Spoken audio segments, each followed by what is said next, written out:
poignée de main de Erickson, avec toutes les techniques de Erickson pour induire les trans. Mais j'aime pas les répétitions. Donc je me suis dit, tiens, je vais les ramener beaucoup plus loin dans le temps. Et je pense que vous connaissez tous Franz Anton Mesmer, celui du 18e. Vous connaissez son histoire. C'était un bourgeois riche comme Crésus qui habitait dans la Landstrasse à Vienne. C'était une maison porte ouverte. Il aimait les musiciens, c'était un fan de Mozart, il aimait les intellectuels, les philosophes. Il était docteur en théologie, docteur en philosophie, il est devenu docteur en médecine. Et c'était porte ouverte avec des buffets, des trucs, des réceptions, etc. Et il a entendu un jour parler un prêtre catholique qui avait soigné des maux d'estomac d'une dame avec un aimant. Alors il allait le voir. Il a été impressionné par l'aimant et il s'est fabriqué des aimants qu'il portait lui-même autour du cou, en fer à cheval. Et après il s'est dit, tiens, je vais placer mes aimants sur le corps des gens. Ça marchait très bien. Il s'est dit, tiens, que mieux faire? Donc il a placé des aimants, un en haut du corps et l'autre en bas ou devant ou derrière. Ça marchait encore mieux. Encore mieux. Et après il s'est dit, tiens, je vais faire bouger les aimants. Donc il a fait bouger les aimants sur les régions souffrantes et ça marchait encore mieux. Et un jour, par hasard, il a découvert que ça marchait même sans aimants. Mais oui, ça marchait sans aimant. Et là, il s'est dit, c'est le fluide. Vous savez, les idées de Paracelse, les planètes qui envoient des fluides, qui influencent les personnes, etc. Et que si on rétablit le fluide chez quelqu'un, on rétablit sa santé. Et c'était ça qui était sa grosse erreur de rester accroché à l'idée du fluide. Il s'est fait jeter de l'Académie d'Autriche parce qu'on a démontré que le fluide, ça ne sert à rien. Il est allé à Berlin. Il a de nouveau une grosse clientèle. Il voulait valider le fluide auprès des autorités scientifiques médicales. Jeté. Il est allé à Paris. À Paris, énorme succès, place Vendôme, le baquet, des gens qui, toute la bourgeoisie, les pauvres, tout le monde se précipitait autour du baquet. Et lui faisait des espèces de passes. S'il les faisait lui-même, mais il avait même un valet toucheur qui touchait à sa place. Et là, des grosses crises comme ça, résolutives, autour du baquet, des trucs, des gens qui faisaient des crises violentes. Il a même installé à côté une espèce de cabinet de soins où toutes ces dames en état de transe, on ne sait pas trop comment l'appeler, se faisaient soigner par des voies naturelles par ses assistants. Mais il est resté accroché à son idée du fluide, qui a déplu à la société. Rappelez-vous, le roi a commandé une mission. Il y avait Guillotin, Lavoisier, Franklin, le botaniste, un botaniste, j'ai oublié son nom, mais c'est le seul qui a adhéré un peu à sa théorie. Et ces gens sont allés le voir pour expérimenter le fluide. Conclusion de ces savants, si le fluide existe, il ne sert à rien, parce qu'ils n'ont rien ressenti. Ou alors il n'existe pas, et le problème est réglé. Donc le fluide a été gommé de la carte, fini, terminé, plus de fluide. Malheureusement, le pauvre Mesmer n'a pas franchi le pas de dire c'est de la suggestion. On a dû attendre une sécure avec les transsomnambuliques et le petit Victor qui parlait en transe, qui décrivait les maladies des autres. On a dû attendre Brede pour faire les inductions pour obtenir un sommeil nerveux, donc une propriété de la personne qui n'a rien à voir avec le fluide, etc., etc., etc. Par contre, ce cher Mesmer nous a légué un certain nombre d'induction tactile. Tactile. Donc absolument non verbal. Tactile. Par le toucher. Et c'est ça que j'avais envie de partager avec vous, de vous en montrer quelques-unes qui s'avèrent extraordinairement utiles dans une pratique de médecine générale, voire plus. Quelques-unes. Je vais vous les montrer et je veux surtout que vous les fassiez. Parce qu'il faut le vivre. Il faut se mettre dans un certain état pour les faire. Et ça, tous les discours ne vous amèneront pas à ça. J'aimerais bien que vous preniez tout à l'heure quelques instants pour le faire, selon la manière que je vais vous montrer de le faire. Si vous êtes d'accord, après vous n'êtes pas obligé de participer. Hein. Ceux qui ne veulent rien faire, c'est pas grave. Hein. Vous ne serez pas noté à la fin sur votre participation ou du truc. Par contre, vous n'aurez pas non plus de récompense si vous participez. Donc c'est ce que je vous disais de l'histoire de Mesmer. Il a persisté dans l'erreur, le pauvre. Et il a fini dans un état de pauvreté absolue. Pauvreté absolue. Hein. Vraiment, il était au sommet de la gloire, riche. Il a fini pratiquement dans le caniveau. Première. Qui c'est qui veut la vivre?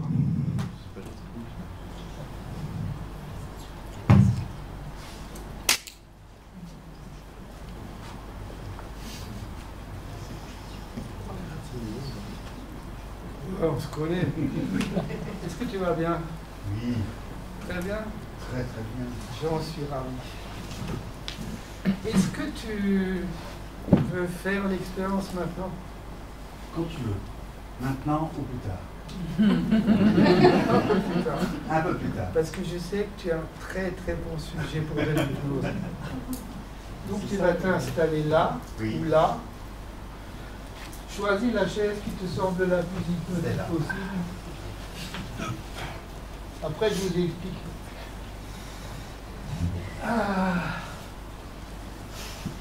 Tu vas me donner tes 2 pouces.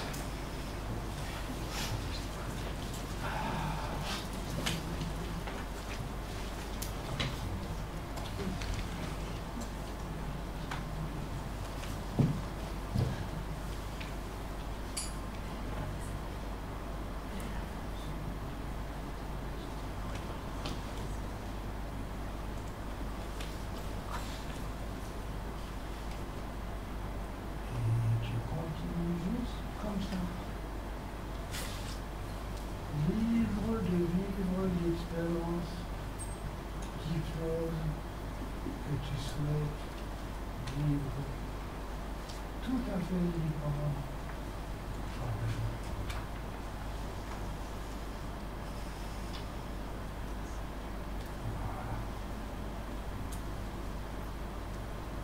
Et tu t'accordes le temps dont tu as besoin pour savourer, apprécier pleinement l'expérience que tu t'accordes maintenant, rien que toi. Et une fois comblé, rassasié par l'expérience, tu peux te sentir libre de sortir de ton état d'hypnose, comme tu sais le faire habituellement, en te réveillant progressivement. À un moment donné, cette irrésistible envie de t'étirer.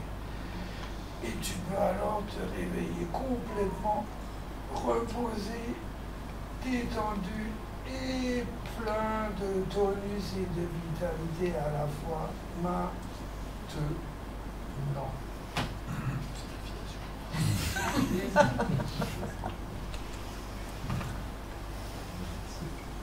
Vous pouvez poser une question. Ah, je vous rassure, je ne l'ai pas payé. On se connaît depuis un moment, c'est pour ça qu'il n'avait pas peur, mais il n'a rien eu.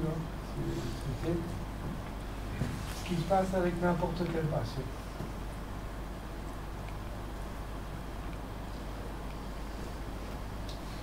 Vous ne voulez pas lui poser des questions? Mais comment? Qu'est-ce qu'il a fait au pouce? Comment il a... Une pression, puis après ça disparaît. Ce qui m'a...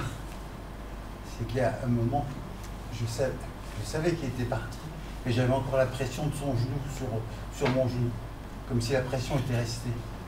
J'ai touché ses genoux? Oui. Non. Ah si. Ah non. Bah non. Moi, j'ai Non, vécu non. comme ça. Oui.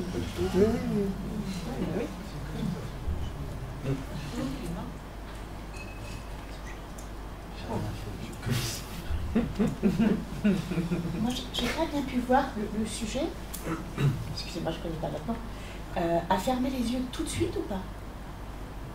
Assez vite. Assez vite. C'est synchronisé en fait quand tu as fermé Quand les ton yeux. regard est parti. C'est synchronisé sur la fermeture des yeux. Non, mais je vous donne le détail, s'il vous plaît. Parce que c'est extrêmement structuré. Hein. Mais oui. C'est très structuré.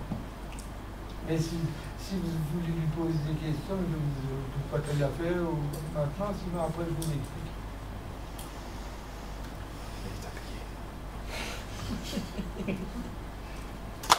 Allez, on continue. Je peux vous le remontrer une deuxième fois, mais après j'aimerais bien, quand vous connaissez les trucs et les astuces, que vous l'expérimentiez si vous voulez bien. C'est très important. Carrément. Tu m'arrêtes si je raconte des conneries. Non, mais comme tu es fan des industries Thibaut, il aime ultra ça. rapides, si jamais... Thibaut, il a alors, des combien on peut en rajouter. la première chose, quand vous avez le patient, commencez tout de suite, alors avec une certaine prudence et une certaine distance à le toucher. Le bras, l'épaule, un toucher tout fin, et vous lui posez la question, est-ce que vous allez bien? C'est très rare que quelqu'un vous dise mal comme un chien. Si vous dites ça va, ok. Après, il y a une technique, vous appelez ça... Oui, Vous dites en premier, vous le touchez. oui Il y a une technique particulière ou... non, il faut juste que ce ne soit pas intrusif. Ouais. Intrusif, à la limite, bonjour, bonjour, vous allez bien? Un contact, très important, Signifie le une présence. contact. Est-ce que vous allez bien? Pour qu'ils vous disent oui, c'est un premier oui, et tout de suite après l'étiqueter, l'étiquetage dans l'influence, dans la manipulation, l'étiquetage. Je sens que vous allez être un bon sujet à l'hypnose. Donc c'était commencé ici. L'étiquetage, c'était là. L'étiquetage. Et après, le premier truc, Thibaut a parlé d'engagement. Le premier truc, c'est voulez-vous faire l'expérience maintenant? Si la personne dit oui, c'est qu'elle accepte de s'engager.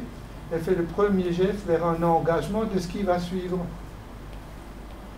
Et ces étapes, je vous le dis, c'est indispensable au début.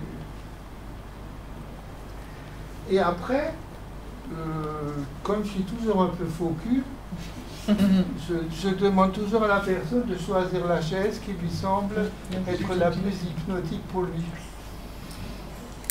C'est un autre geste où la personne fait un autre engagement.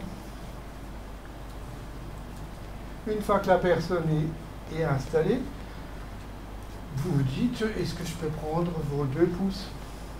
Annoncez toujours ce que vous allez faire, pour ne pas être intrusif. Est-ce que je peux prendre vos 2 pouces?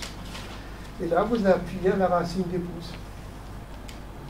Assez fort. Et ce qui est important, vous les regardez en face et vous défocalisez votre regard.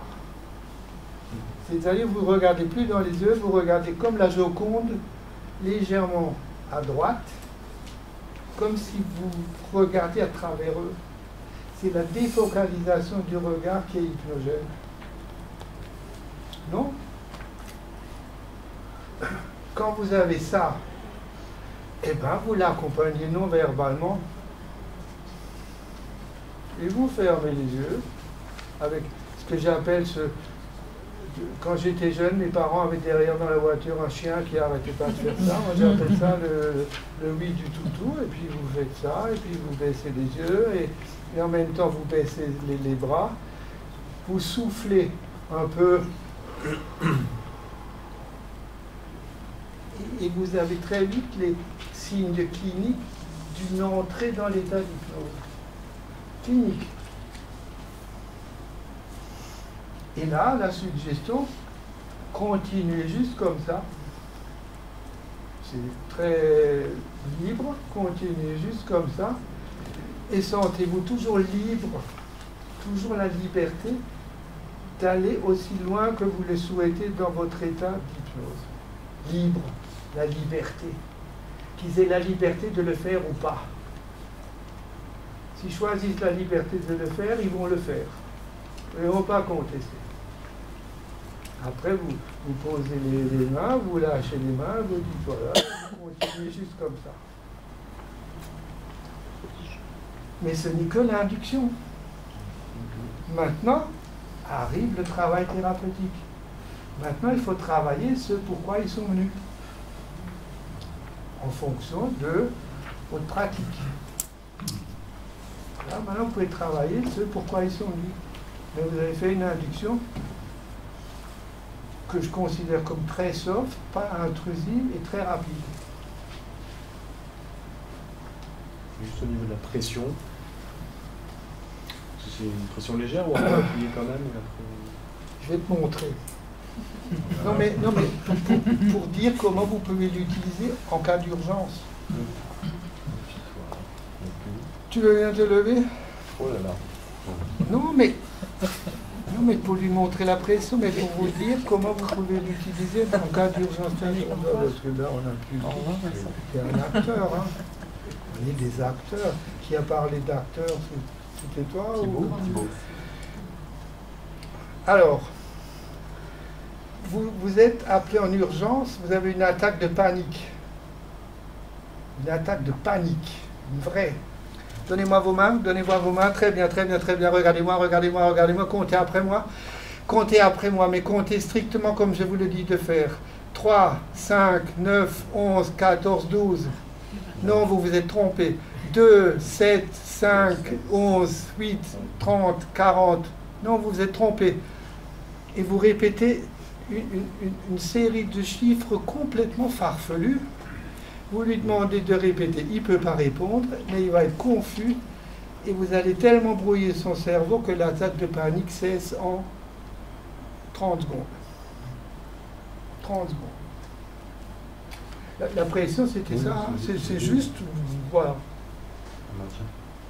Ça marche à tous les coups. Le décompte... J'ai un copain qui était responsable d'un centre de vaccination chez nous. Et il avait eu beaucoup de phobies des piqûres avec des attaques de panique avant. Il a appliqué cette méthode. Ça a bluffé toutes les infirmières en disant « Comment vous avez fait ?» Radical. Alors, je vais vous avouer un secret. Il ne faut pas lire que des livres d'hypnose intelligents. Non. Il ne faut pas non plus regarder que des émissions sur Arte. Si vous regardez Les Experts Miami, l'inspecteur Kane, vous aurez tout le comportement non verbal pour faire passer une suggestion. Mais Miami, hein, pas Manhattan. L'inspecteur Kane. Le rouquin. Caruso. Horatio Kane. Il y a beaucoup du non-verbal chez Horatio Kane. Et cette technique-là, devinez où je l'ai trouvée. Non, beaucoup plus terre à terre, des émissions grand public. Le Mentaliste. Le Mentaliste. J'ai trouvé ça chez le Mentaliste. Oui, c'est vrai. Non, le Mentaliste. La série. La série qui passe le soir sur la 20 ou la 22 ou la 12. Le Mentaliste. J'ai appris beaucoup de choses sur le Mentaliste. Je vous montre encore une fois chez quelqu'un. Est-ce que je peux juste poser une question? Ou deux. Ou deux, une d'abord. Est-ce que c'était volontaire qu'il lève les bras sur la fin? Non. Vous avez... Non, Ah, il y a eu une petite lévitation sur la fin. bah, Est-ce que c'est parce que vous leviez les bras en même temps parce qu'il avait les yeux fermés quand même? Non, mais je pense que c'est un habitué Oui. des hypnoses. Et je pense que lui, il a vécu sa transe hypnotique comme il le fait en temps normal avec des autres inductions en lévitant. Vous avez senti que vous Il aviez a- les bras qui se levaient ou pas? C'est presque systématique. Voilà. D'accord. Il a revécu des transes précédentes, sauf qu'elles ont été induites. Tchac. Enfin, c'est mon explication à moi.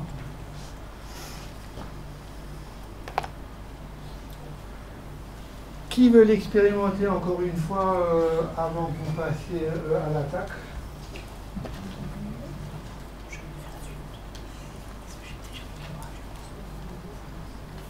Une main. Ouais.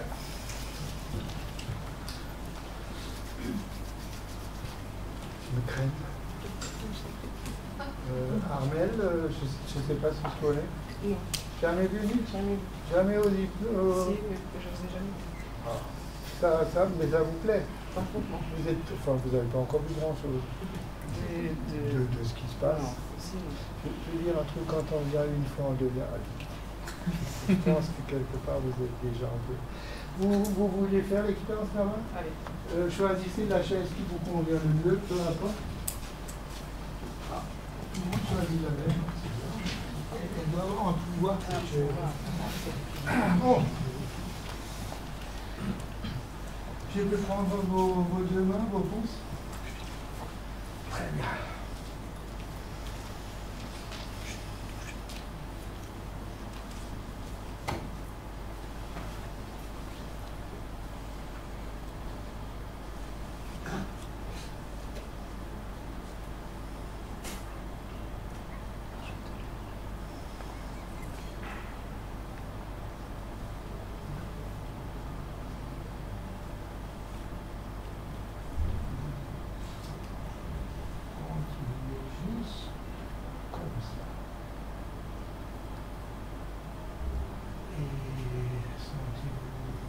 Également libre de vivre votre expérience d'hypnose aussi profondément, intensément que vous le souhaitez pour garder de cette expérience un souvenir merveilleusement agréable.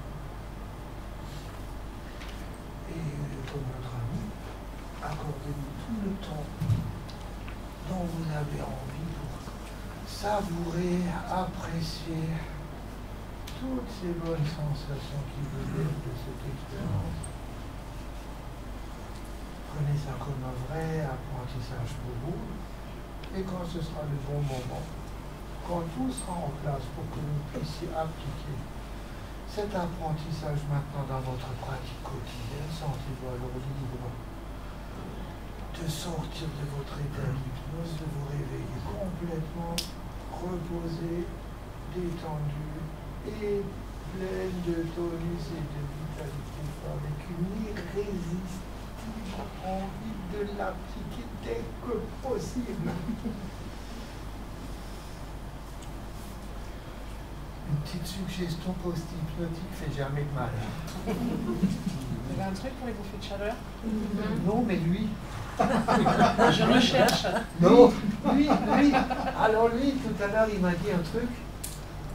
Je vous la raconte, ou alors, si vous avez l'occasion, pendant ces journées, de vous trouver une petite demi-heure quelque part dans un coin tranquille, alors là, il va vous ouvrir le réfrigérateur. Véridique? Voire même pour Parce que c'est très très désagréable. Je sais, mais Vous faites chaleur. on en a parlé tout à l'heure quand on a bu du jus d'orange. Tu viens de m'ouvrir.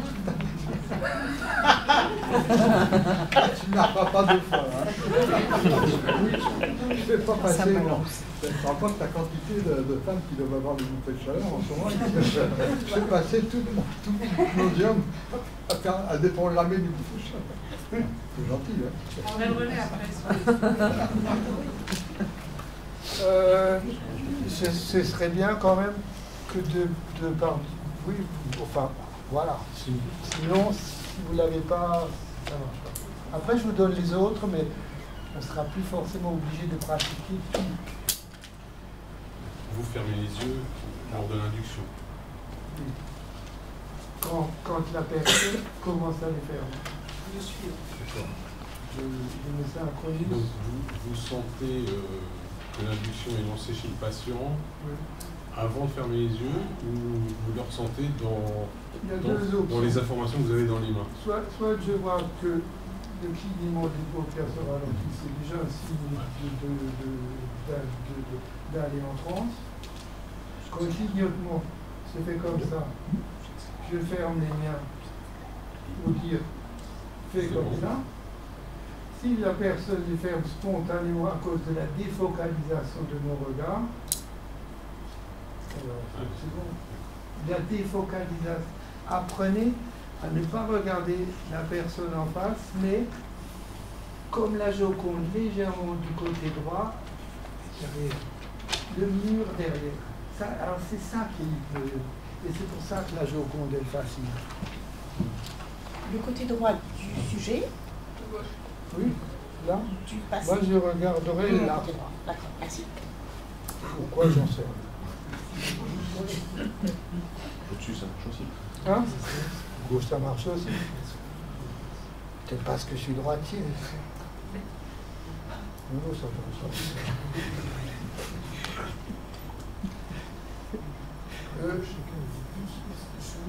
Faites-le.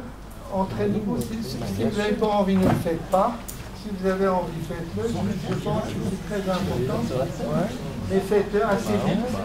Accordez-vous 5 minutes par sujet. Changez de partenaire. Je vous donne 10 minutes, donc lundi. Voir les autres.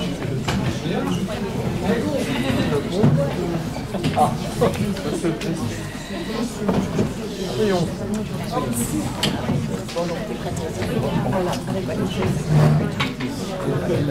C'est comme ça.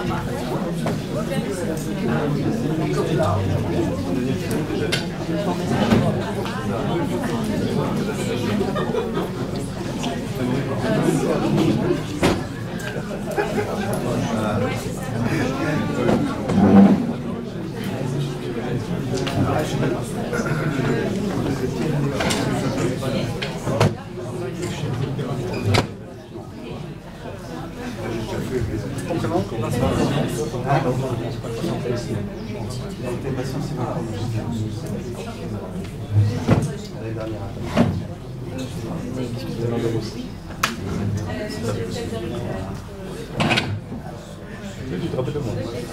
Je me souviens de toi parce que je sais qu'on l'a expliqué après. Si je confonds pas. Oui, c'est ça.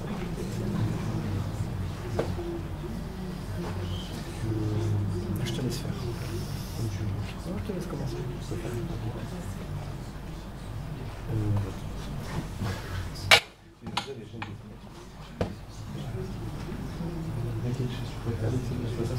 C'est là, pour entrer en train. C'est bien.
Et ça m'a permis, en fait, je trouve que ça ne doit pas être facile de défocaliser et de ne pas...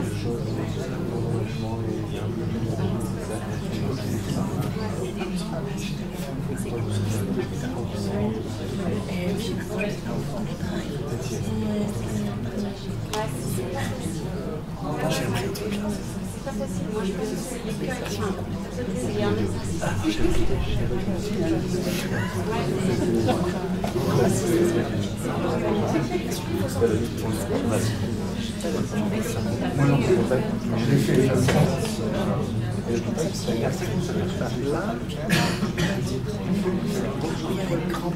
C'est de l'invention. Si la confiance y est, c'est vrai que quand j'ai fait ça, et après, Regarder la personne, voir si elle la question de la distance. Moi, je suis plus allé Et alors, est-ce que c'est la bonne chose pour entrer en tranche?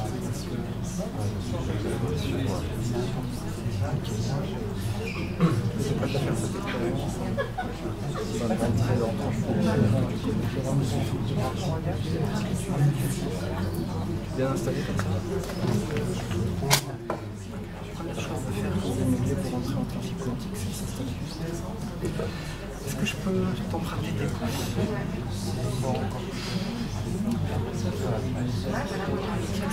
C'était un peu le cas. Mais en fait, vous avez... Oui, c'est compliqué.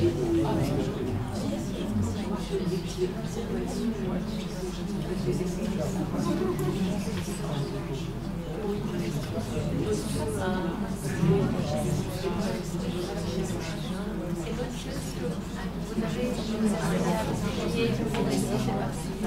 vous avez oui, c'est ça. Ah non, pas du tout, pas du tout.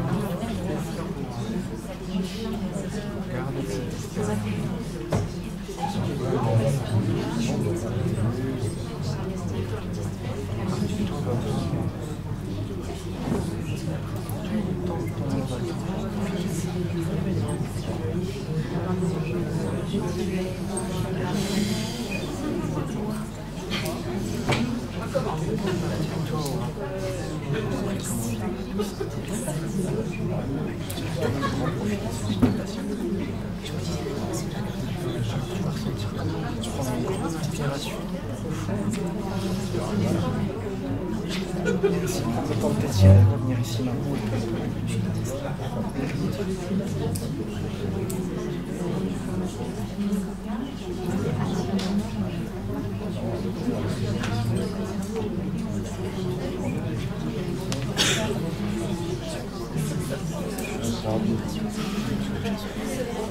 Le clignement des paupières, c'est un peu. Le clignement des paupières. Quand tu le fais, je pense pas le temps. Non, pas fait. Alors, moi j'ai regardé ce que j'ai fait.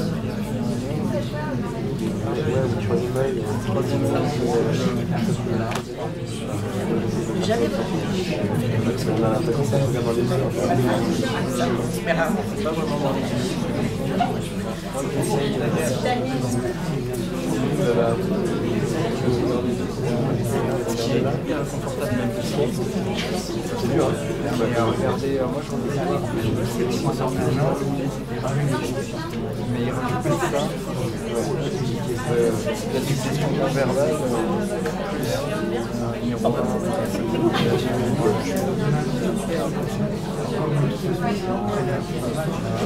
merci.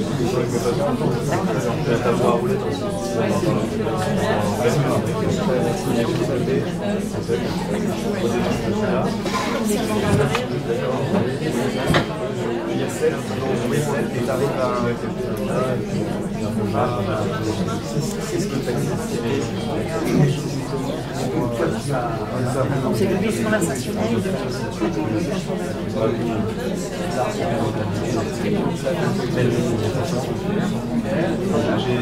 Il y a des je me verrais pas faire ça en revanche pour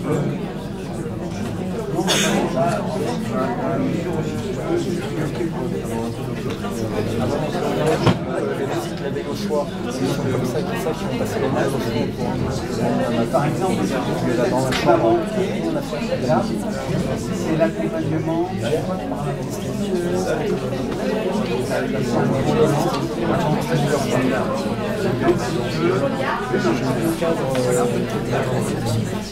Peut-être qu'à certains moments,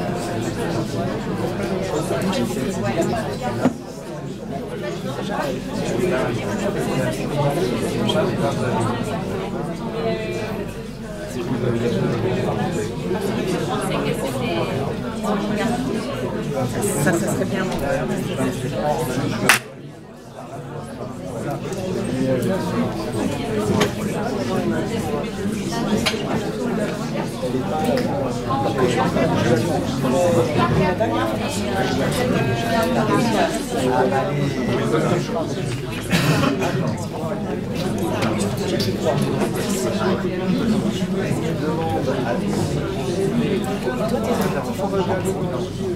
Enfin, moi, c'était cool.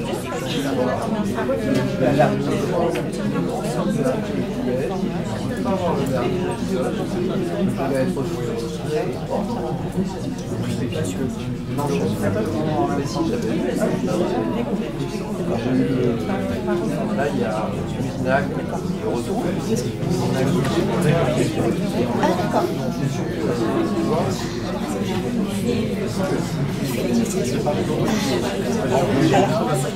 Alors, retour d'expérience, questions, difficultés. C'est magique.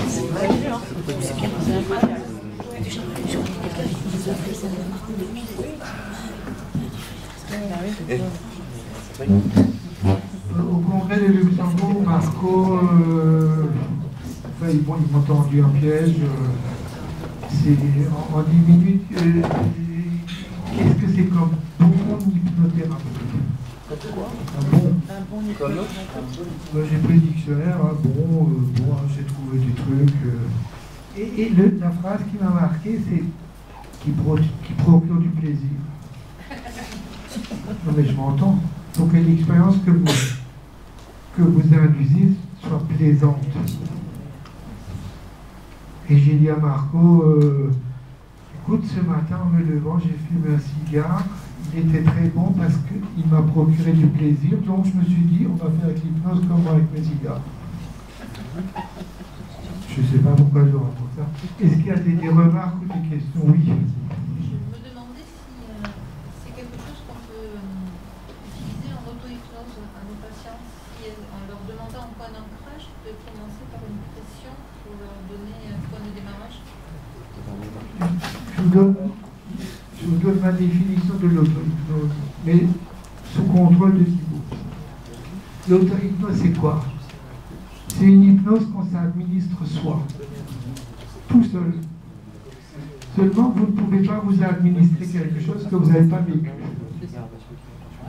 Donc, tous les patients qui quittent mon cabinet ont l'exercice, ont la prescription de faire tous les jours un exercice d'auto-hypnose où ils se réinduisent la séance qu'ils ont vécue chez moi, mais tout seul. pour réactualiser les trucs qu'on a mis en place, etc. C'est ma version. Et pour induire l'auto-hypnose chez les patients, tous mes patients sortent avec la lévitation du premier doigt.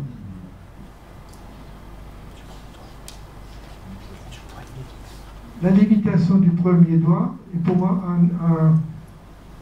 un phénomène de transe pour aller plus loin. Ils ont la suggestion post-hypnotique au réveil de se souvenir du premier doigt. Quand ils sont sortis de la transe, vous aimeriez bien retourner sur commande. Ah oui, docteur, comment on fait? Je dis, vous avez votre interrupteur. Et cette suggestion ne risque jamais d'être provoquée par un incident X ou Y de l'extérieur. La personne décide, je laisse la légèreté revenir. Et c'est le premier doigt qui se soulève qui induit la transe. Ça, c'est de l'auto-hypnose, pour moi. Maintenant, après, il y a des bouquins entiers sur l'auto-hypnose, etc. Moi, je trouve que c'est bien, parce que quand j'étais jeune, pour les phobies de l'avion, la suggestion post-hypnotique, c'était chaque fois que vous bouclez la ceinture, vous entrez en transe. Jusqu'au jour où un type m'a dit, je vois sans problème, mais tous les matins, quand je m'habille, j'ai un petit moment de malaise. Moi, je bouclais sa ceinture. Donc, j'ai trouvé des moyens plus neutres. Un petit malaise, docteur, c'est normal. Enfin, merde, c'est un autre de suggestion post-hypnotique. Autre chose? Est-ce qu'on peut ne pas parler?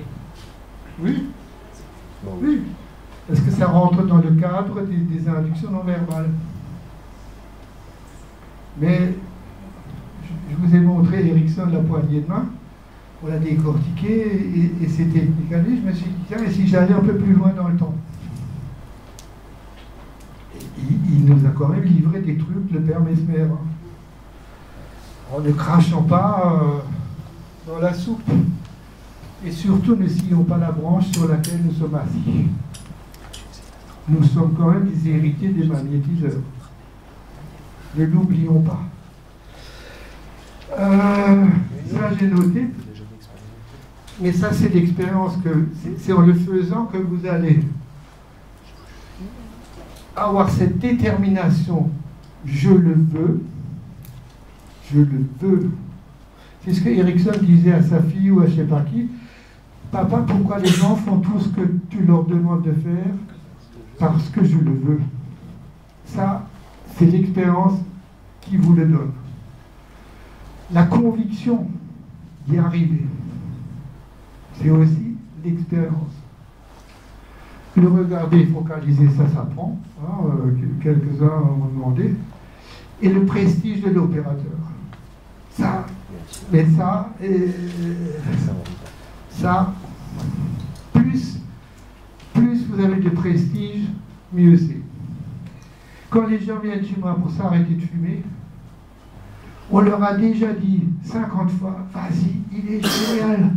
Je suis allé une seule fois, je suis sorti, je ne fume plus. La moitié du boulot est fait. Ils ont eu la suggestion de quelqu'un d'autre. Moi, j'appuie juste sur le bouton et il s'arrête. Et c'est ce prestige, cette renommée, c'est pas pompeux, mais voilà, la moitié du boulot est fait. Oui, possible. Voilà, mais ça, si vous commencez votre pratique, si vous avez 6 mois de pratique, voilà, pratiquez encore un peu, ça viendra.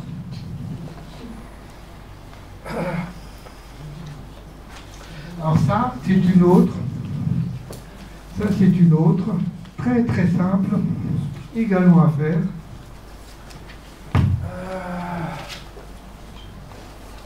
Qui c'est qui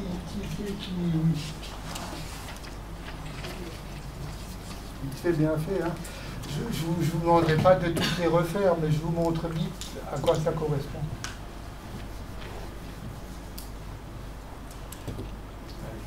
Yes. Je vais regarder d'abord.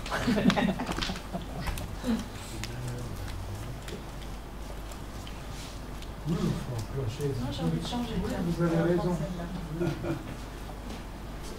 dans la propriété de Dupuy-Ségur, il y avait un arbre magnétisé, mais il y avait aussi tout un tas d'autres brouettes et autres choses qui étaient magnétisées aussi. Quittez juste vos prothèses visuelles. Est-ce que vous pourriez là, comme ça, penser à le droitier, penser à un souvenir très très très agréable, quelque chose de récent ou d'ancien, quelque chose de très très agréable. Mais vous l'avez, vous me dites. Très bien.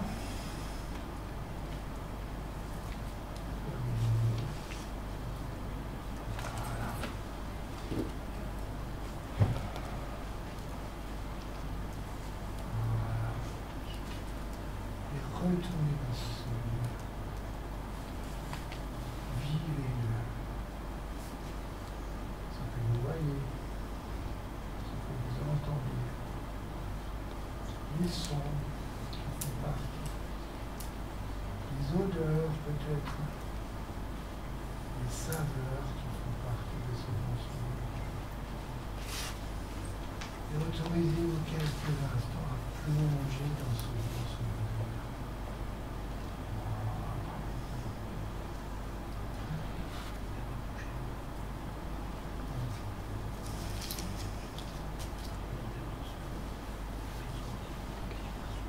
Prenez tout le temps du monde de l'hypnose dont vous avez besoin pour le revivre avec toute l'intensité dont vous avez besoin. Et une fois comblé, rassasié, satisfait par la belle expérience, remontez doucement de votre état d'hypnose.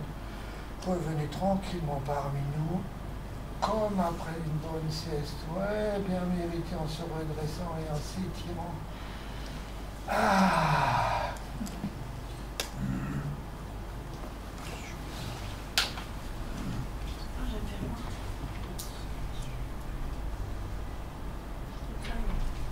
L'index sur le front, les deux autres doigts sur les globes oculaires, mais sans les enfoncer. Ça endort bien Le dedans. poignet et la main dominante. Si vous avez la chance d'avoir une catalepsie, c'est encore plus. Ah, c'était pas le cas, mais c'est pas grave. Enfin, main dominante. Oui, c'était droitière. Oui. Ouais. Oui, en fait, on s'en fiche, main dominante ou pas. Mesmer a dit dominante. Ah, bon, s'il a dit. Amen. Non, c'est pour ça. Ah bon? Vous avez pris la gauche. Oui. Ah merde. C'est pour ça. Mais Queen a rajouté. Ça c'est de la confusion alors. Mesmer. Alors, ça c'est Mesmer. J'étais bien dans ma Mais plage. est-ce que vous savez qui parmi nos têtes pensantes la pratique? Parmi nos pontes, Le président. qui est là, qui la pratique. Hein? Le ponte de l'hypnose. Hein? Celle-là. Nos pontes. Mais les pontes pontent. Tête pensante. Et ben, bon sourd. Hein? Bon sourd. Non, non, de chez nous. Pas les étrangers. Ah, excuse-moi. Qui va le fond. Un maigret. Tu vois pas? Vous avez lu le bouquin de Medley sur les psychotraumatismes? Vous l'avez lu? Ah oui, il fait ça. Et à la fin, il fait ça. Quand tout est terminé, Il fait ça. il n'y a quand même pas que cette merde dans votre vie. Pensez à un bon souvenir, il fait ça. Oui. Oui, oui. Maintenant, la question qui se pose, est-ce qu'il fait du mesmer ou pas? Ou du Méglé. Du Méglé. À midi, je lui ai posé la question. Il était confus. J'ai dit, tu sais que tu fais du mesmer sans le savoir? Comment ça? J'ai dit, ben, cet après-midi, je vais le montrer à plein de participants.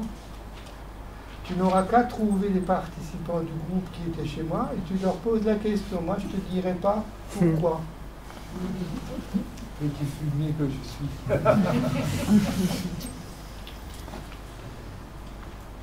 C'est facile, hein? Si vous voulez. Quelqu'un m'a parlé d'ancrage. J'aime pas le mot ancrage, mais peu importe.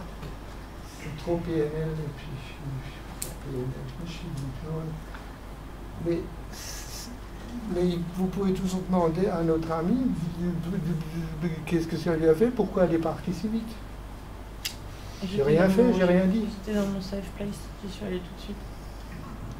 Ça l'a juste peut-être un peu. Ah, accéléré, je pense. Voilà. Ouais. Un accélérateur de... Celle-là, je l'aime bien. À la fin d'une séance, que j'aurais éventuellement conduite selon les règles de l'art, juste avant de finir, tac, petit coup de mesmer. Ah, ça donne dessus. Pourquoi il ne veut pas là? Il faut cliquer avant sur le côté. Le chape en haut à gauche. Ah, j'appuie sur le chape en haut. Et alors? Voilà, c'est bon. La main à faire du bas. Alors celle-là, elle est alors, est-ce qu'il y a des ostéopathes et des kinés chez nous? Celle-là, chez les kinés, elle est magique. Dans ma jeunesse, j'avais fait une école de myothérapie chez Polak. Et Polak, pour les cervicalgies, nous avait appris une technique qui consistait à mettre la main.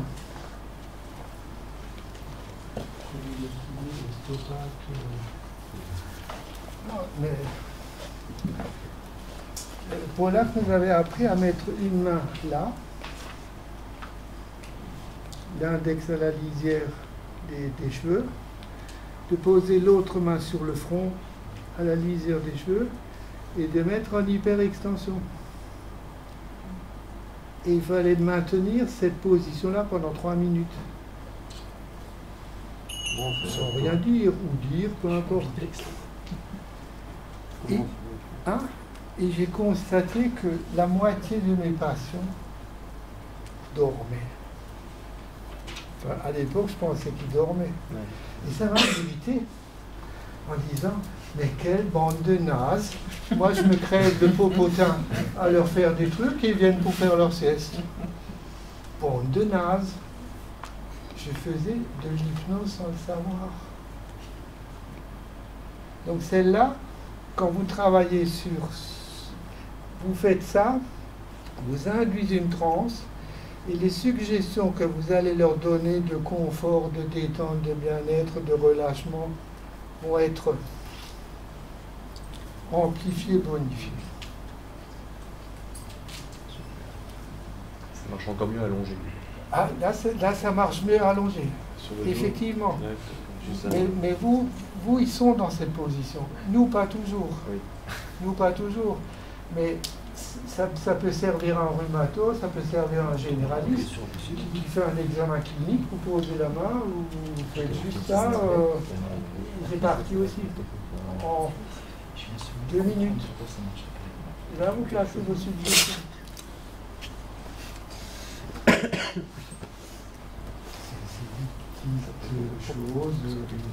Vous n'allez pas toutes les appliquer, mais prenez celles qui correspondent à votre pratique. Je pense que les 2 premières, c'est bien.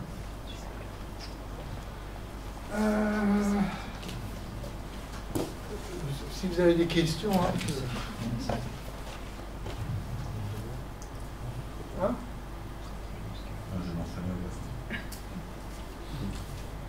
Oui, les gauchers, c'est l'inverse. Hein, un gaucher, il sera de toute façon même placé de l'autre côté. Hein. Les gauchers sont plus à droite. Hein? Non, c'est pas ça. Le gaucher normal, il est très à droite du bras gauche. Par contre, son bras droit est gauche. Par contre, si on demande à un gaucher de faire quelque chose d'adroit avec son bras droit, il va se montrer très très gauche. Il faut lui apprendre de le faire avec le bras gauche pour qu'il soit plus adroit que ce qu'il pourrait faire d'adroit avec le bras gauche.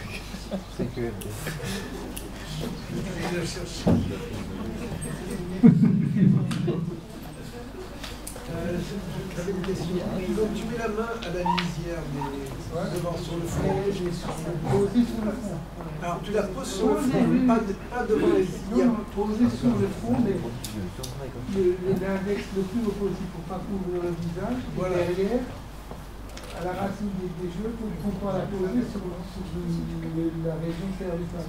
Et est-ce qu'il y a une légère extension en arrière ou pas? À l'époque, il partait en France avec l'extension. Sans extension, ça marche. Et les yeux, tu suggères rien?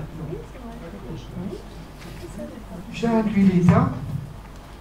J'ai remarqué spontanément que de toute façon, il donnait l'impression de dormir. Ça veut dire qu'il partait en France.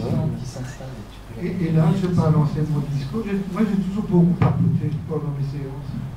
Et là, je continue à raconter. Voilà, vous sentez la détente. Tiens, j'ai l'impression que ça va de mieux en mieux. J'ai l'impression que vous vous détendez de plus en plus. Ah, c'est bien comme ça. J'ai toujours été un barbare.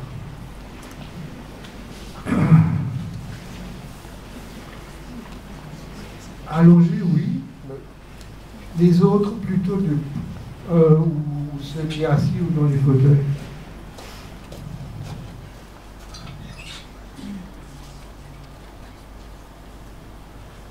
Alors, ça c'est une autre méthode. Là, vous posez carrément la main sur le sommet de la tête et vous exercez une pression sur la racine du nez. Une pression. Donc, vous posez la main sur le sommet du crâne et vous exercez une pression sur la racine du nez. Avec la même main ou les... Non, la même. Comme ça. D'accord, ok.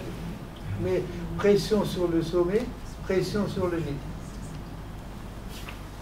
Alors ça, je l'ai vu faire chez un dentiste en Allemagne qui utilisait ça et en même temps, il faisait un balayage lumineux sur les yeux fermés. Avec l'autre main. Et après stroboscopie.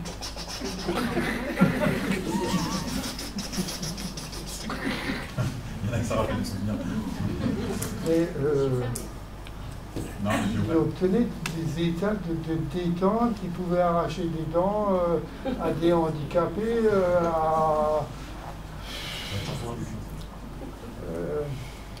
c'est les turbo-inductions de Thomas Stoecker.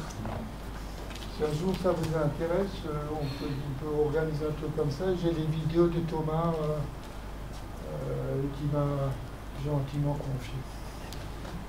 Il met la main comme ça, mais il rajoute le côté stroboscopique. Celle-là, vous allez moins l'utiliser. Mais bon, je me suis dit, il faut quand même que j'essaye d'être complet. Alors celle-là, elle est très utile chez les petits anxieux. Chez les petits anxieux, extrêmement calmante, facile à faire.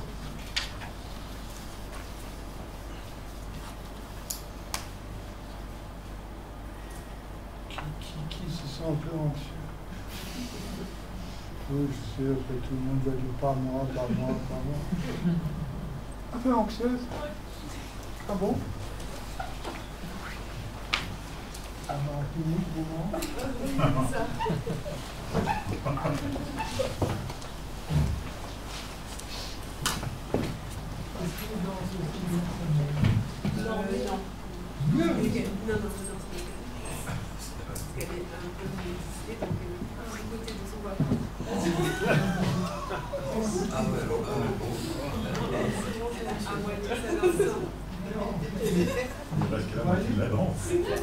J'ai même les dons de voyance. Vous prenez les deux doigts comme ça.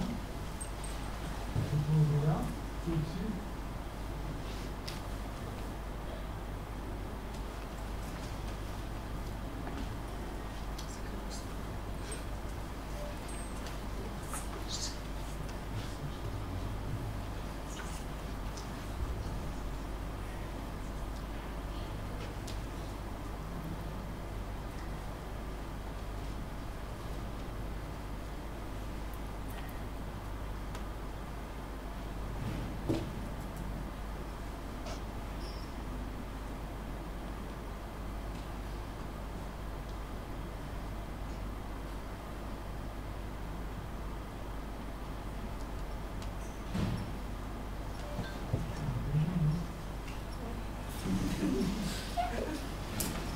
Voilà, on rentre maintenant dans des domaines où,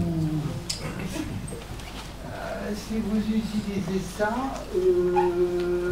expliquez avant ce que vous allez faire, prenez toutes les précautions, Ça marche sur qu'on ne vous accuse pas de je ne sais pas pourquoi, doucement. Faites très attention quand vous rentrez dans ces trucs-là. Annoncer la couleur, pourquoi vous le faites, ce que la personne peut en attendre pour qu'elle puisse dire non, je ne veux pas.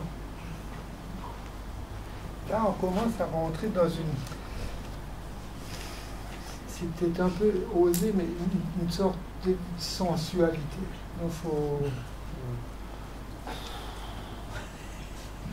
Vous avez vu, on dit rien. On dit rien, on fait... Pourquoi le poignet? Parce qu'elle partait pas assez vite. Non, je voulais voir si elle faisait une catalepsie. Mais elle ne l'a pas fait. Alors, je réponds juste. Quand une catalepsie ne marche pas, je vais dire une catalepsie, elle ne marche pas. De deux choses l'une. Ou je suis nul, ou je me suis trompé de bras. Demain, on fait une vidéo sur le sujet. Ou alors la personne n'est pas cataleptique. Donc quand je sens que ça ne marche pas, quand on sent que c'est complètement détendu, je dis waouh, quel plaisir d'avoir des personnes qui arrivent à se détendre aussi vite. Ah, la main va tomber sur la cuisse et vous allez vous endormir profondément. Vous voyez, on tombe toujours sur les pieds. Ils n'y tiennent pas, eh bien c'est pas grave, c'est dans la descente que vous allez y aller. En hypnose, il n'y a pas d'échec. Hein? Oui, bonjour. Oui, quand tu expliques avant, tu fais du mirroring, tu mimes sur toi ce que tu vas obtenir. Mais non, je l'ai fait sur elle. Non, mais il faut expliquer avant. Oui. Oui. Non, mais je vais dire à la personne, vous savez, j'ai pas l'impression que vous êtes très très anxieuse, très très tendue, très stressée. En hypnose, on a une méthode extrêmement rapide dont j'aimerais bien vous faire profiter. Est-ce que vous accepteriez que je vous propose cette méthode? Ça consiste à toucher votre front et de remonter du sommet des yeux vers le sommet du front. Non, ça je dis pas. Oh, Bon courage, hein. des effleurements. Pas de caresse. Oh là là. Non. Effleurer votre front et pleurer. Ça vous dirait d'expérimenter la chose? Oui. Non, il est voilà. Ils peuvent dire non. Prenez des précautions. Hein. Oh là là là.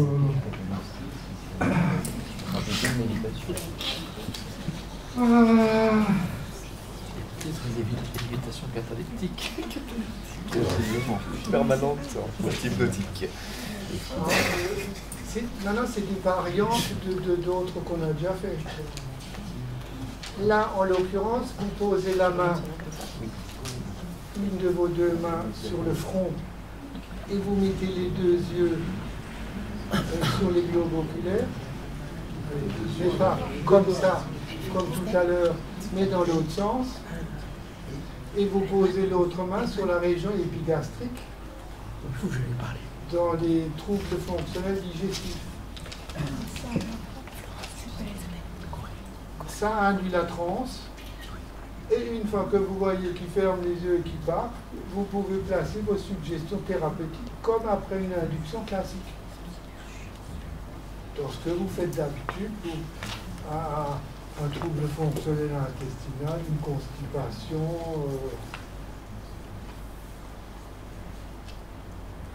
Je vous ai rappelé mon premier, je vous ai, oui, les anciens, je vous ai raconté mon premier cas.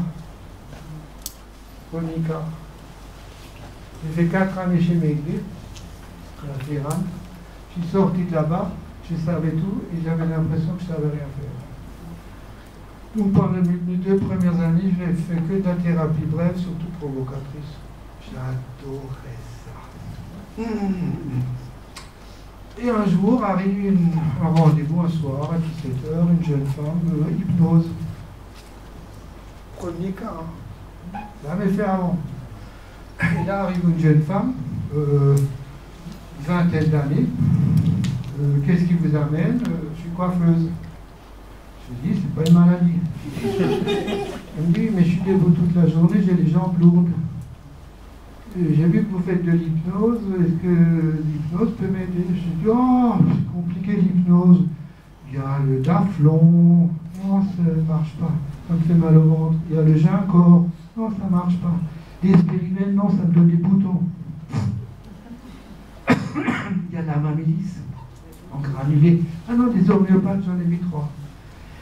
L'acupuncture pour faire circuler des énergies, non, j'en ai déjà vu 3, j'ai même vu 2 magnétiseurs.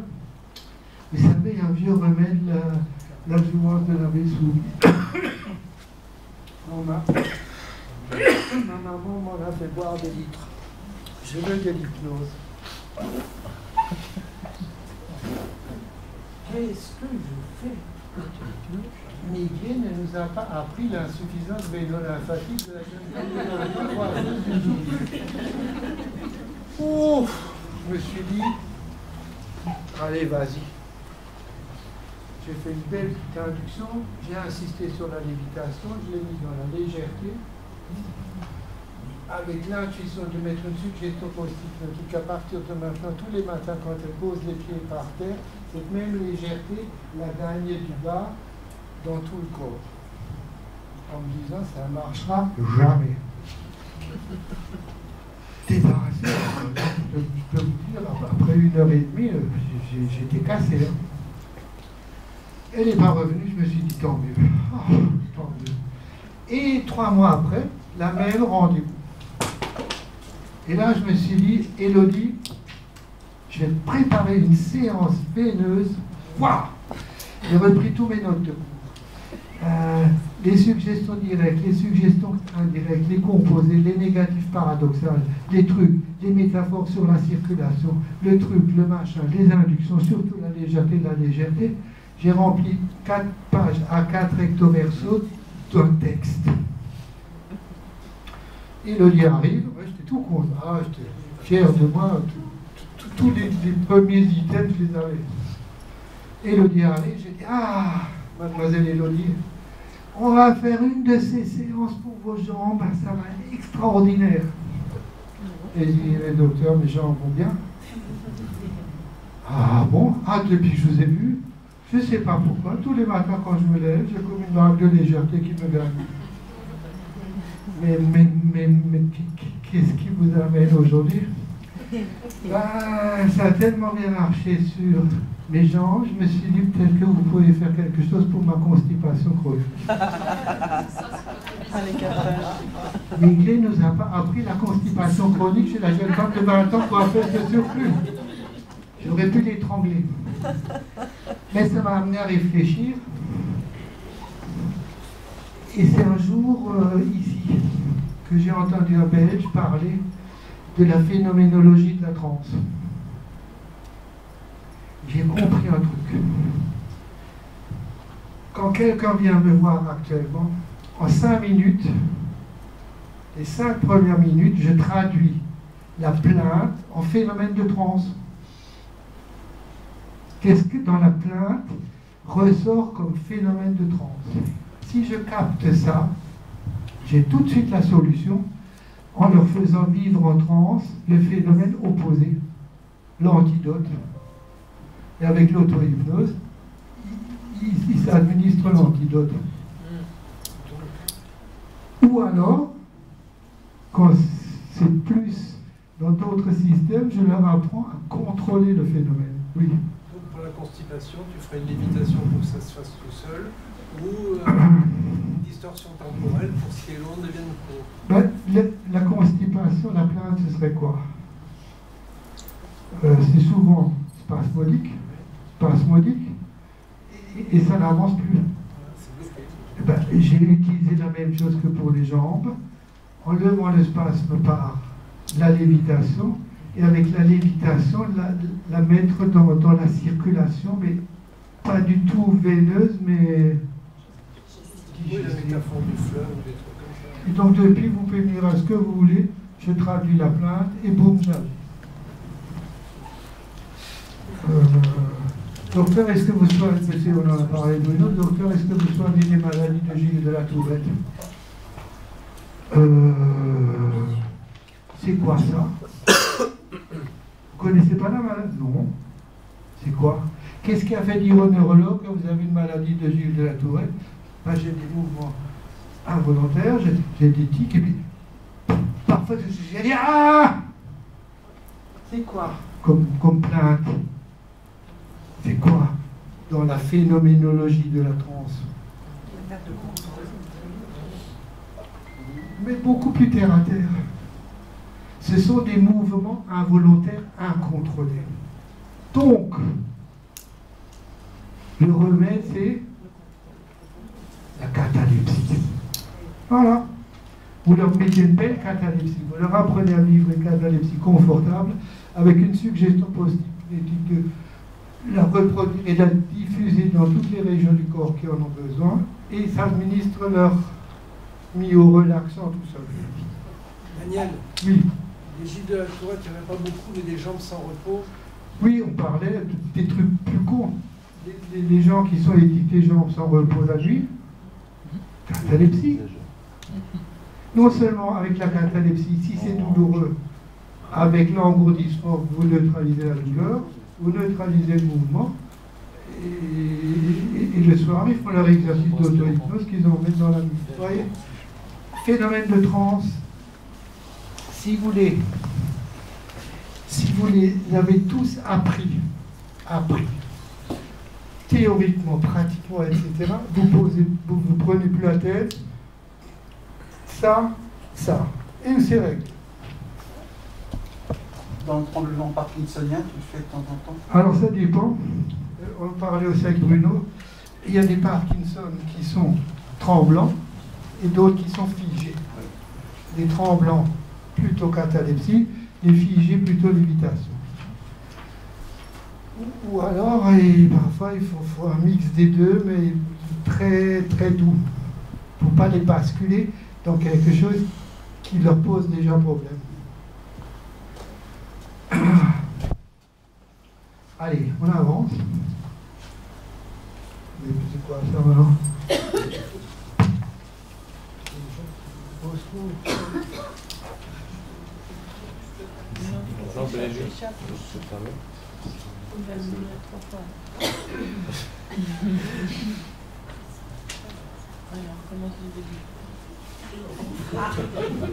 Là, vous l'avez ouvert pas mal de fois.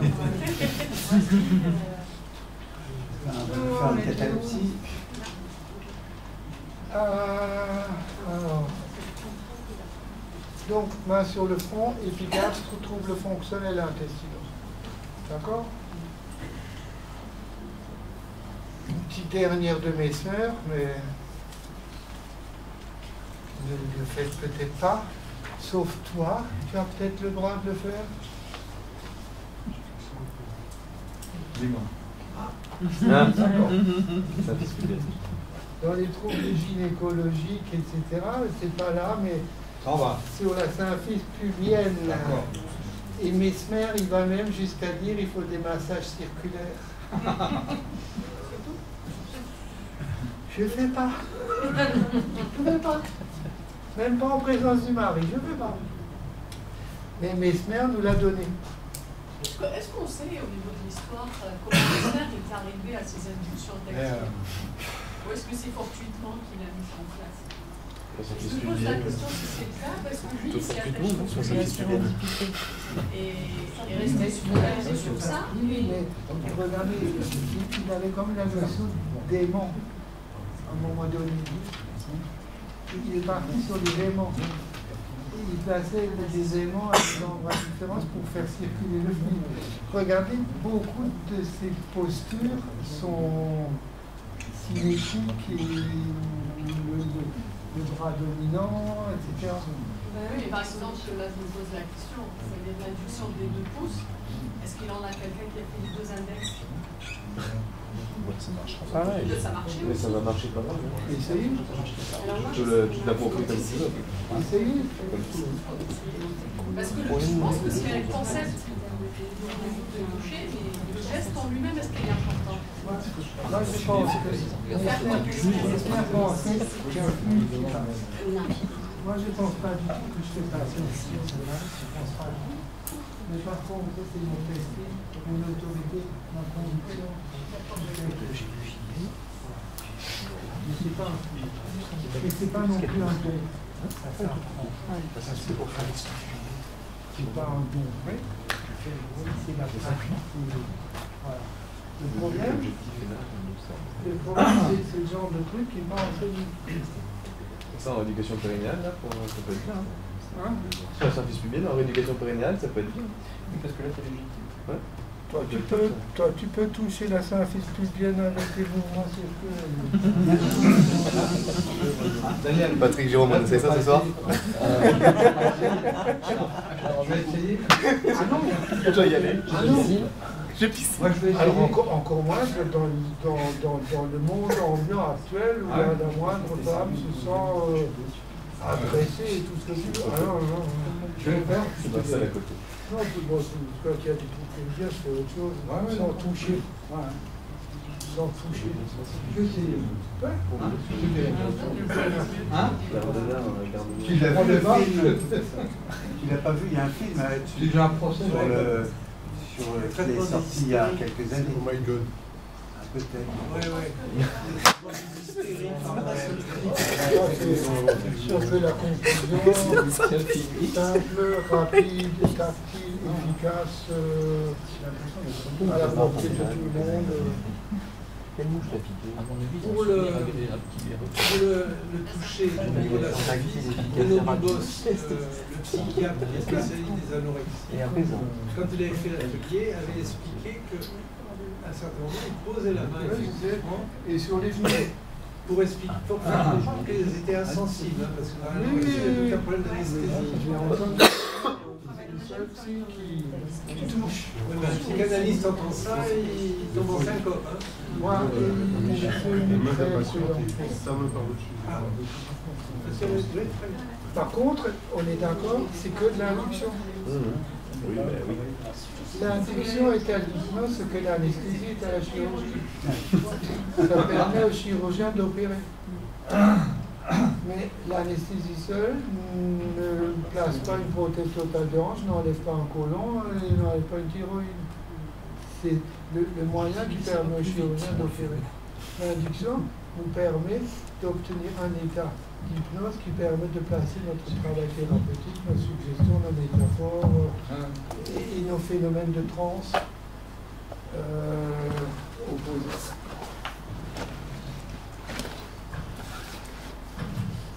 Donc, c'est ce que je disais, ratifier la plage, mais arrêter sur le pourquoi du comment, l'enfance, l'oncle Albert, ma mère, le curé du village, j'en sais rien. Quand ils commencent à me parler de ça, je les arrête net, non, ça ne m'intéresse pas. Ça ne m'intéresse pas. Qu'est-ce que vous faites qui vous pose problème? Oui, mais c'est parce que ma maman m'a donné du sucre quand j'étais bébé, c'est pour ça que je suis addict au sucre. Mais non, c'est des conneries. C'est des conneries. C'est des conneries. Vous voyez?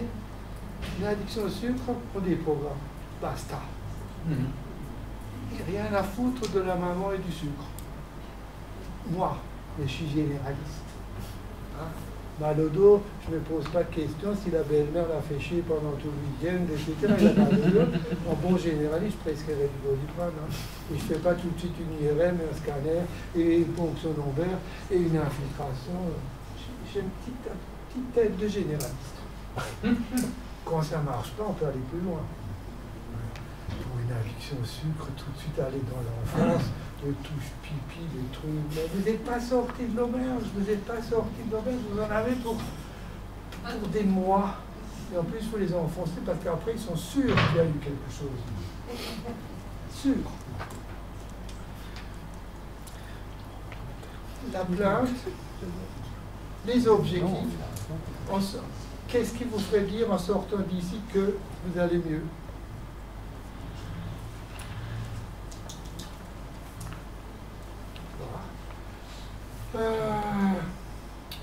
Et donc, ratifier cet objectif, moi je pars du principe, c'est ce que l'on dit avant qui se produit pendant.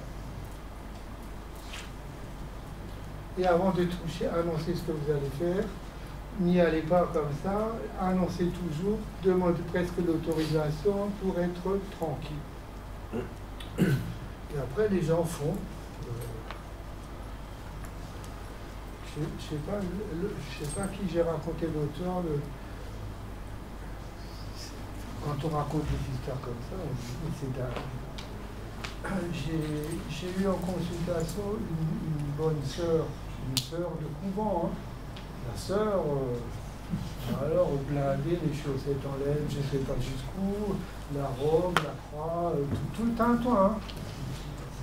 Et elle vient me consulter parce que un de leurs curés leur a fait une conférence sur l'hypnose et la thérapie brève. Ça, c'est extraordinaire. Hein. Et elle lui a demandé, mais qui fait ça? Et le curé lui a dit, attention, soyez prudente, ma soeur, n'allez pas n'importe où. Donc elle s'est renseignée et elle a atterri chez qui? Chez Hébert. Et je lui demande, qu'est-ce qui vous amène? Elle commence à me dire, je suis dépressive, si ça continue comme ça, je perds la foi, je n'arrive pas à faire face à mon rôle d'intendance, etc.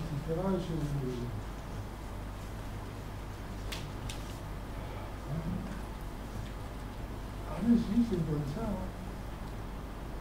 Les bonnes sœurs, elles prennent un miracle. Et je lui ai fait une transe hypnotique. Et pendant la transe, je lui ai donné la question miracle de Xavier ou de Patrick de Xavier. Si, pendant la séance, un miracle se produit, si le Seigneur vous donne une intuition, le lendemain matin au réveil, notez tout de suite ce qui vous passe par la tête sans réfléchir. Et ça pendant 10 jours de suite, sans rien faire, notez. Tous les soirs, vous induisez votre état d'auto-hypnose, vous partez votre sommeil, vous posez la question, Seigneur, si un miracle se produit, qu'est-ce que je change? Après 10 jours, vous prenez la chose la plus insignifiante de la liste que vous le faites. C'est con, hein? Et bien, 2 mois après, elle m'envoie un mail. Cher docteur, j'ai pratiqué le truc. J'ai effectivement changé quelque chose suite au miracle. Ça a changé ma vie. Ça a changé ma vie. J'ai repris, il n'a pas dit du poil de la bête, mais j'ai repris de la vitalité, j'ai repris la foi, je suis de nouveau disponible, etc. Mais je ne sais pas trop, j'ose à peine vous dire ce que j'ai fait. J'ai répondu, moi, ma soeur, on se connaît. Je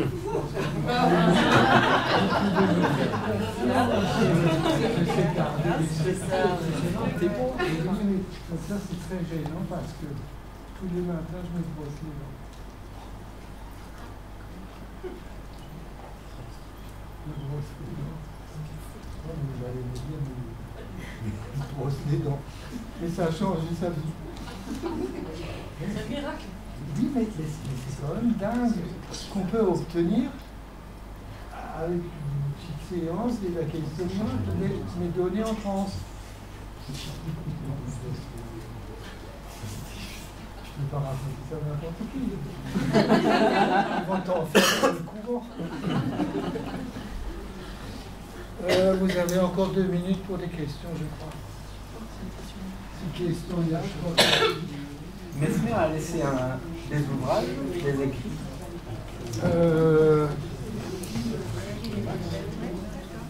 Vous avez un excellent bouquin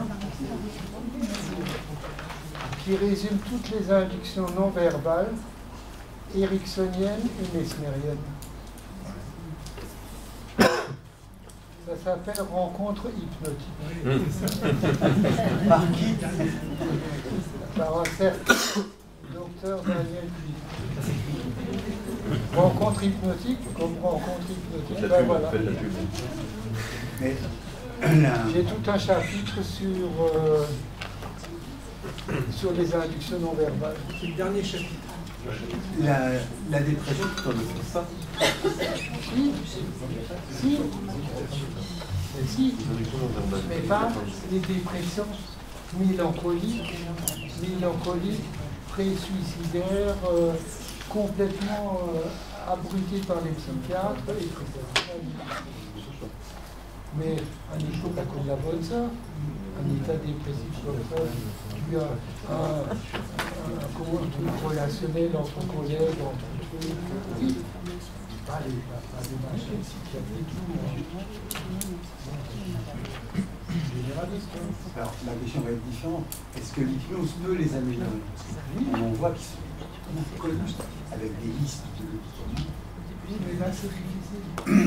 Ce genre de personnes qui ont une liste de médicaments comme ça, c'est un peu lourd. Je préférais les voir avant qu'ils aient pris leur premier comprimé 2 ans chaque. Pour les mettre tout de suite dans des conditions de légèreté, de liberté, de lévitation, etc. Quand ils sont bombardés comme ça, oui, ils nous relèvent, ils sont figés. Et puis tu peux même pas leur faire un test de tâches, ils ne vont pas la faire. Ils ne le font pas. C'est un bon test. Il fut un temps, j'avais lu ça dans un bouquin, un dépressif pour voir s'il peut s'engager dans un travail avec toi. Je leur disais, vous allez au bord du Rhin parce qu'on est à côté du Rhin, vous choisissez un galet, comme ça, un gros galet comme ça. Vous rentrez chez vous, vous prenez une bombe de peinture noire, vous peignez en noir, vous prenez le sac que vous distribuez les boulangers pour mettre le pain ou qu'on peut avoir chez Hypnosium pendant les formations. Tous les matins, vous mettez le galet dans le sac et vous le portez toute la journée. Pourquoi, docteur? Ben, faites-le et puis on en parle dans 15 jours.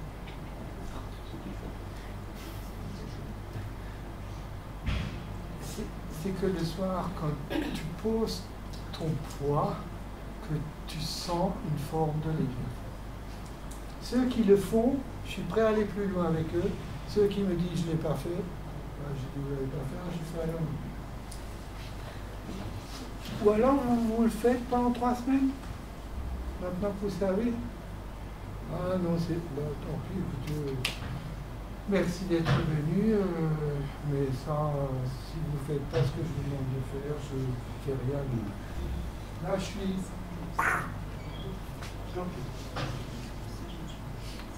Oui, pardon. Sur une grosse agitation, on est obligé de maintenir le patient. Est-ce que là, par... Pardon?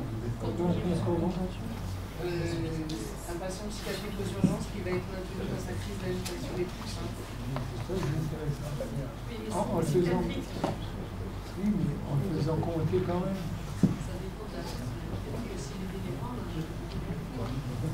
Non, mais là, c'est sérieux. Si on a accompagné qui est maintenu. Non, mais là, qu'est-ce qu'on risque en le faisant compter en lui disant non, c'est parce que je... C'est pas cohérent que ce soit quelqu'un qui coopère pour arrêter la crise. Si ça ne réagit pas dans la minute, c'est tout à l'heure pour la crise de panique, ça marchait parce que le patient souhaite l'aider pour qu'il accède aux crises. Il est quasiment mieux de dire qu'on laisser tenir et toucher le corps. Oui, non, mais c'est pas ça. Il va donner que ça se lève, il dit dans tous les sens. Le défi que ça fait, je dis, donc après moi.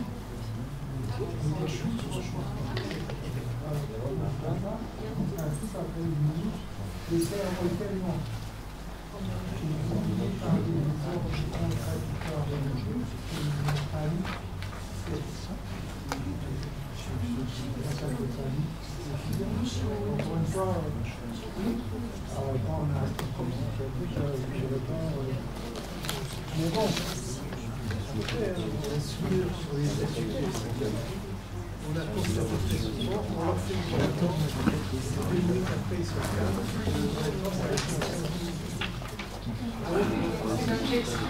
Donc, on a un moyen d'action, voilà.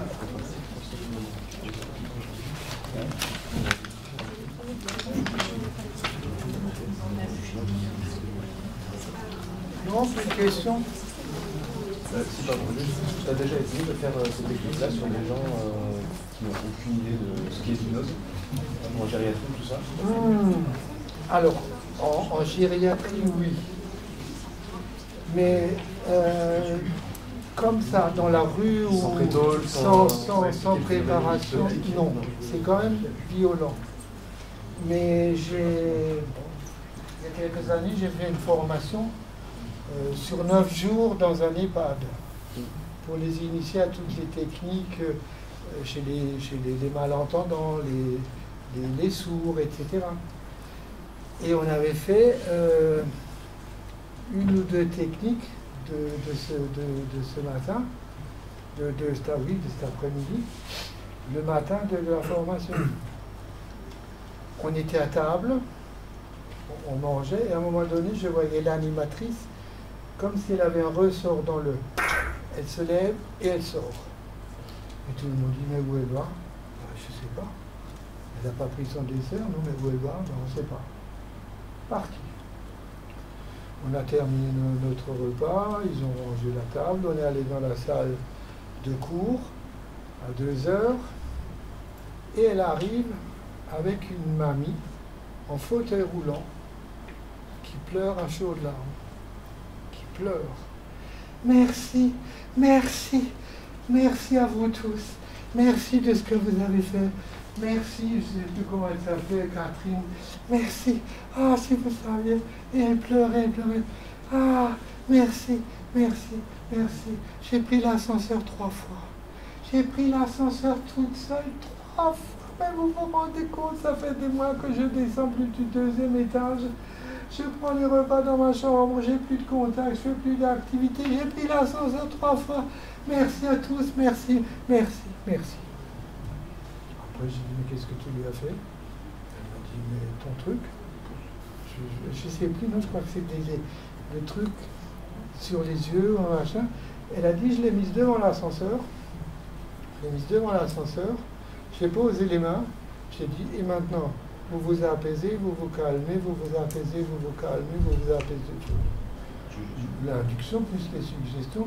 L'ascenseur va s'ouvrir, vous allez rentrer dans l'ascenseur, vous êtes calme, vous êtes détendu, vous êtes paisible, vous prenez l'ascenseur, vous descendez, je vous accompagne, vous êtes calme, vous êtes paisible. Ils sont remontés. Elle l'a mis devant l'ascenseur. Elle a dit, je vous repose les doigts, on va le refaire. Encore une fois, elle a ressorti de l'ascenseur, elle lui a dit, maintenant vous posez vous-même les doigts comme je vous l'ai appris là et là, et vous aurez de nouveau le calme. Elle a pris l'ascenseur, c'était fini. La suggestion post-hypnotique, l'ancrage, c'était que la personne elle-même se mette les doigts sur la racine du nez, les globes oculaires. Des mois de phobie de l'ascenseur en 5 minutes. Sans, chez les sourds, les malentendants, c'est pratique, c'est simple. Moi, je ne travaille pas en EHPAD, je ne suis pas gériatre. Mais j'ai de la formation, je peux te dire, ça a cartonné. En plus, elles se sont toutes arrêtées de fumer. Avec les sourds, avec les sourds, comment est-ce qu'on fait revenir? Ah, ici et maintenant. Alors, on en avait parlé, là, il y a 2-3 ans.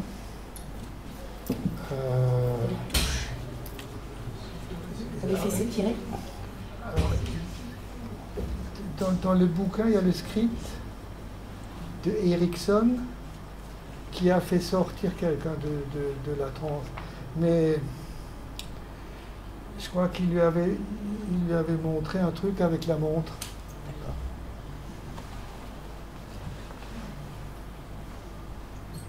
Un truc, un geste de tic-tac pour revenir, comme j'entends le tic-tac, le réveil, etc. Mais je crois que ça est fini. Il avait borné le truc, en fait. Ou alors, il y a le truc, c'est un peu plus violent, quand les yeux sont vraiment fermés, de délicatement prendre les paupières et les pousser légèrement vers le haut pour mimer l'ouverture des yeux vers le réveil. Oui, mais c'est un peu plus violent. Mais... Autre chose?